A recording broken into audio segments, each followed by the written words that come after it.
Today in Consuming Passions, I'm going to use some of these West Australian apples, both raw and cooked, in a fully comprehensive dessert that looks as good as it tastes as good as it does you good. Rice apple pancakes. First to the rice, and here this dish is terrific if you've got some leftover plain boiled or steamed rice. I simmer a cup of cooked rice in a small quantity of reduced fat milk, just a couple of tablespoons full. I'm using an Australian medium grain Calrose rice, but you could also use some long grain rice. Once the milk's been absorbed after about 5 minutes, I remove from the heat and add a couple of egg yolks, 1 and 2, and a little more reduced fat milk. Now while the rice is resting in that mixture of milk and egg yolk, I make up a second mixture. This time I stir in a tablespoon of honey, beautiful Australian honey, with a tablespoon of margarine. I'm using a canola-based margarine, remembering that it's low in saturated fat and therefore qualifies for a tick of approval from the Heart Foundation.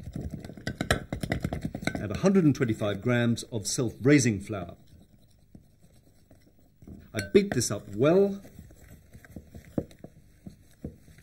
and then I grate in the rind of a lemon,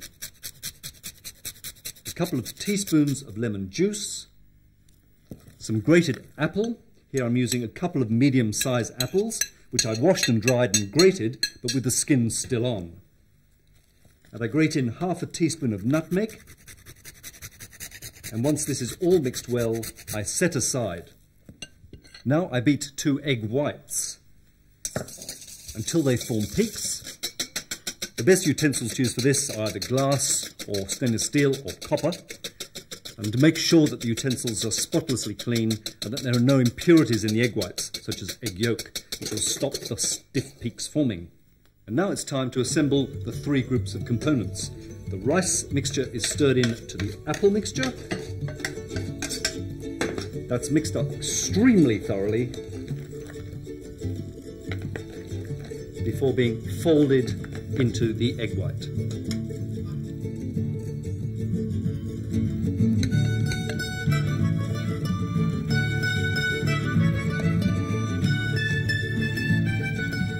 Into a lightly oiled pan, I put a few spoonfuls of this delicious mixture, and it's cooked on each side for 2 or 3 minutes over medium heat.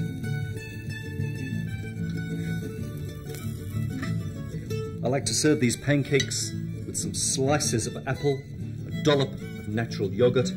Just look at that golden colour of that pancake. A gentle pouring of either honey or maple syrup, and a final squeeze of lemon juice. And the dish is complete. Absolutely perfect.